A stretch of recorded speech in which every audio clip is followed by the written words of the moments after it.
ओम शांति। आज बाबा की 22 फरवरी 2023 की मुरली से हम कुछ महत्वपूर्ण बातें देखेंगे। बाबा ने कहा है भगवान सर्वशक्तिवान है।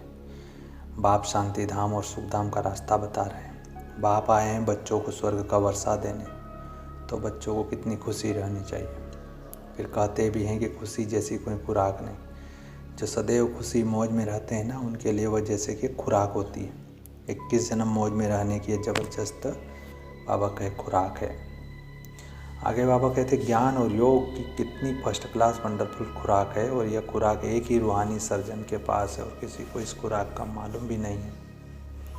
जब दुख जास्ती होता है ना, तो जास्ती सुमरण करते हैं। गायन भी है ना, दुख में सुमरण सब करे, सुख में करे न कोई। इस समय बाप भी सर्वशक्तिवान है, तो दिन प्रतिदिन माया भी सर्वशक्तिवान तमो प्रधान होती जा रही है। इसलिए अब बाप कहते हैं मीठे बच्चे, देही अभिमानी बनो, अपने को आत्मा समझ मुझ बाप को याद करो और साथ साथ देवी गुण भी धारण करो, तो तुम ऐसे लक्ष्मी नारायण की दुनिया के लायक बन जाएंगे। आगे बाबा कहे भगवान का फरमान है अपने को आत्मा समझ। भाई भाई देखो, इस शरीर को भूल जाओ।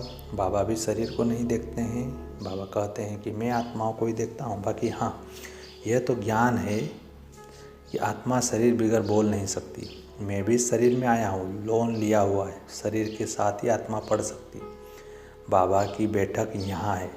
यह है अकाल तख्त। आत्मा अकाल मूर्त है। आत्मा कभी छोटी बड़ी नहीं होती, शरीर छोटा बड़ा होता है। जो भी आत्माएं हैं उन सभी का तख्त है भ्रुकुटी का बीज। शरीर तो सभी के भिन्न भिन्न होते हैं। आगे बाबा कहा अपने को आत्मा समझ। भाई भाई की दृष्टि से देखना है, ये मेहनत करनी है। अपनी मेहनत अपनी है, दूसरों से हमारा क्या चाहता है।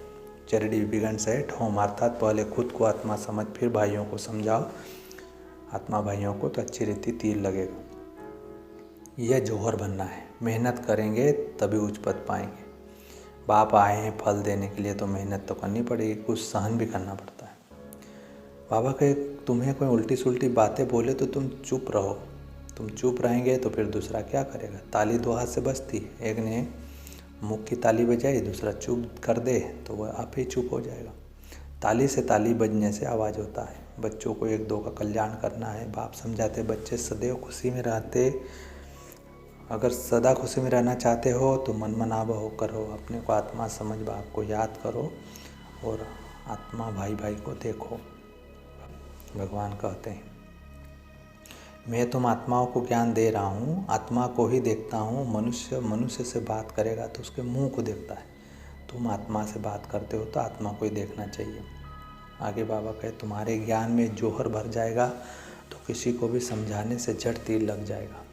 बाबा कहते हैं प्रैक्टिस करके देखो तीर लगता है नहीं। यह आदत डालनी है तो फिर शरीर का भान निकलता जाएगा। माया के तूफान कम आएंगे, बुरे संकल्प नहीं आएंगे, क्रिमिनल लाई भी नहीं रही। बाबा कहते कितना वंडरफुल ज्ञान है। बाबा वंडरफुल है तो बाबा का ज्ञान भी वंडरफुल है। कब कोई बता ना सके। अभी वापस चलना है, इसलिए भगवान कहते हैं कि मीठे मीठे बच्चों, यह आत्मा देखने की प्रैक्टिस करो। अपने को आत्मा समझ, आत्मा को ज्ञान दो। तीसरे नेत्र से भाई भाई को देखना है। यही बड़ी मेहनत है। ज्ञान में सबसे बड़ी मेहनत क्या है?